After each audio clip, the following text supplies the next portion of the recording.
I mean, you can't fish a bass fishing tournament without a good pair of sunglasses. And let me tell you, they're never good enough unless they go to your hairline. Make the ground shake.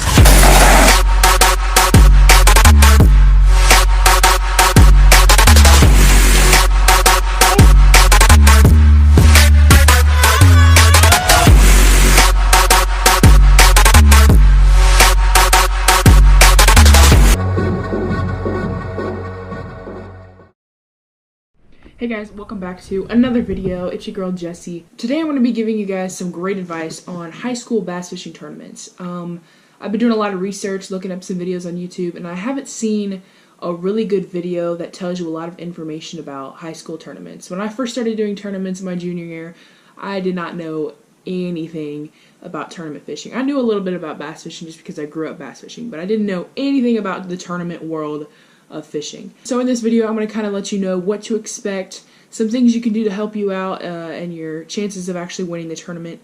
So without further ado, let's get into the video.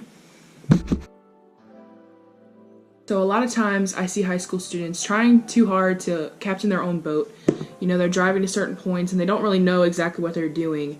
So I'd say the best thing if you're starting out doing bass fishing tournaments is to have someone else captain the boat for you. You know, your first high school tournaments aren't a make or break situation. It's a learning experience. So you want to have someone there who knows what they're talking about, knows the game, has been doing tournaments for a while, or at least has a good understanding of bass fishing, and can help you understand different points and understand different patterns and things like that. So that's why I think it's a good idea to have someone else captain the boat for you. So it's a good experience for you and it's a good experience for them. Have someone else captain the boat instead of having to worry about, you know, how much gas do I have in my boat, you know? Because ultimately you want to have as much time on the water as possible. You don't want to be worrying about a boat or the trolling motor or things like that. You're not so focused on, you know, the navigation as much as you are actually fishing. Use the bathroom before you get on the boat. Let me just say, you are on the water for at least, I don't know, a long time. Probably from 6 a.m. to freaking 2 o'clock in the afternoon. You have 4 options. You either jump in the water, and if it's a winter bass fishing tournament, I doubt you want to do that. Number 2, you go all the way back to the landing and you waste time that you could have been on the water fishing. Number 3, you pee yourself. Yep, that's right, you get it all over your clothes, all over the bass boat. Sorry, hate it for you. And number 4, you have to hold it. So just do everyone a favor, use the bathroom before you get on the boat. The third thing I like to do before I go to a tournament is to always make sure I have snacks. If you get on the boat, you didn't really eat a good breakfast, you were kind of nervous, it's good to have snacks. And my favorite snack is the one and only beef jerky. It's so good, super tasty, super hearty, you know, really gets the protein buildup as you're sitting there on the boat, gets the adrenaline pumping. Yeah, no, that's not at all. It just tastes really good. So get you some beef jerky. Don't brag about the amount of fish you caught or how well you did right when you get to the landing. You don't want to walk around with a smirk on your face thinking you did so well when, you know, you get to the weigh-in and someone like blew you out of the water. No pun intended. Because you can have all this big talk. You can be like, oh man, we got like 15 pounds worth of fish, and that's pretty good for a high school tournament. But you can be like, we got 15 pounds worth of fish, we're gonna win this mother. That's not how that works. If you talk all this big talk and then you end up only catching 2 fish that were like 3 pounds, you know, that's not something to be bragging about. So just don't brag. Keep your mouth shut, keep a straight face. You want to wait until the weigh-in and see your results. Do your research. Understand the lake you're going to, understand the weather. You know, checking the weather is probably the most important thing you can do before you go to a bass fishing tournament. If it's raining, you need to know that. If it's super windy, you need to know that. You need to know the direction of the wind. And, you know, you're not really going to know everything until you get on the water, but it's good to have a kind of an idea of what the conditions are going to be like before you get out there. Stay organized. You get out on the boat organized to crap. Like, there's just no organization whatsoever. You got hooks and crankbaits and all this stuff put all in together in one big old ball wrapped in line. That's not going to do you any good because you're going to spend 20 minutes trying to untangle it and try to, you know, hook your rods up with something else. And it's just not good in the long run. Plus, it's not good for your tackle. You want to keep your tackle organized. This stuff can get really expensive. So just be organized. Bring multiple rods. And I know that's kind of like, well, duh, if you see any guy fishing a tournament, he has like 20 different rods. but it's true. If you bring like 2 rods, it's not going to do you very good. So like minimum bring at least 3.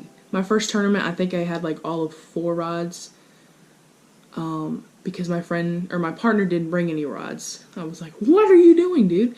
But it's just a good idea to bring extra rods just in case you want to try out different things and you're not spending a lot of time rigging up the lines. The next tip is to get yourself a pair of Gucci sunglasses. These are my favorite. They are the Pineapple 3000s that came from the one and only Dollar General, or maybe Family Dollar, or whatever kind of dollar store you can purchase them at. But yeah, they're really good for blocking the sun in every which way direction. I mean, and it does a great job of like hiding the hairline from any sun damage. So be sure to get you a pair of sunglasses that works. No, I'm just kidding. Depending on what kind of tournament, like when the tournament is, you want to get yourself a good pair of sunglasses. Polarized sunglasses are key for bass fishing tournaments because they just allow you to see a lot better, and it's really hard when you got all these rays in your eyes just like blinding you. So get yourself a pair of good sunglasses, as well as getting yourself a good hat. Now, most of the time if you're fishing a bass tournament, they'll give you a hat. I know my fishing club, I mean, we all have hats that came with our jerseys. But, you know, if you don't have a hat, if you didn't get a hat when you first started your tournaments, just get a good hat. Get one that fits well, that's comfortable, and that shades your face from the harmful sun rays, and you're good to go. I probably would have done so much better at my last tournament had I just listened. I made the mistake of throwing back a small fish because I didn't think it qualified, and it ended up qualifying, and it ruined my entire day when I realized I threw it back. So don't throw back anything. You can do this thing called trading fish, and what it means is at the end of the day, just pick the top 5 biggest fish.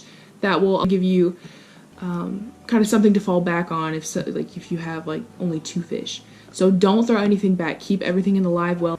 On top of that, don't stop fishing. If you got your 5 fish, don't end it there. Keep fishing. Try to find something better.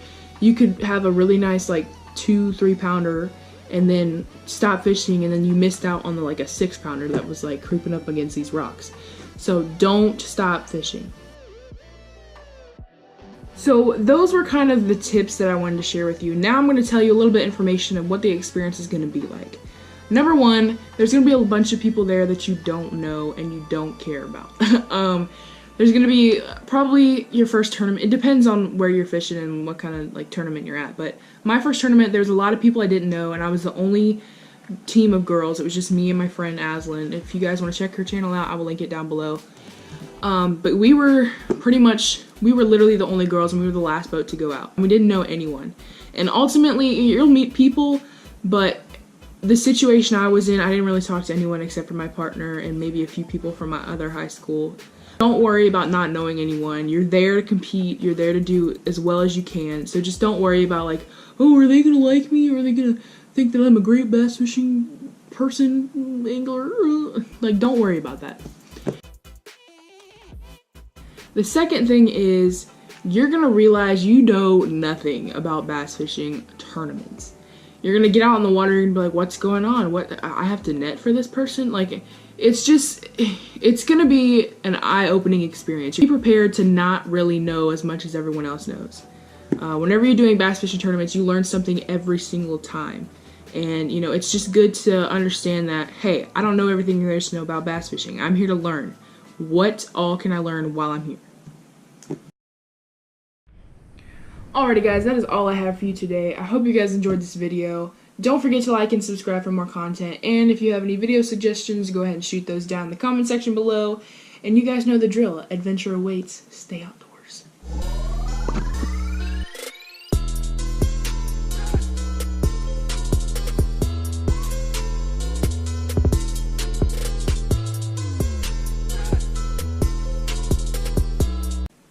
It's like 2 a.m.